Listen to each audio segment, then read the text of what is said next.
Hello guys, welcome back. In front of me I've got the Samsung Galaxy A52, and in this video I'll show you how to change home and work locations in Google Maps.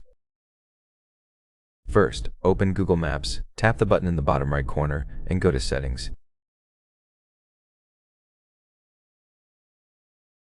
Tap on Edit Home or Work, then tap Home.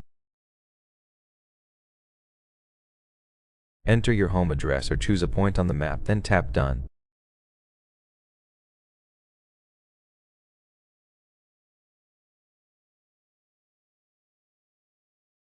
Now go to Work. Enter your work address or choose a point on the map, then tap Done.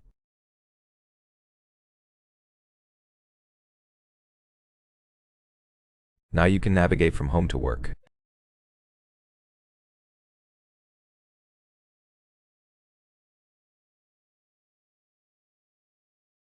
If you found this video helpful, please leave a like, comment, and subscribe.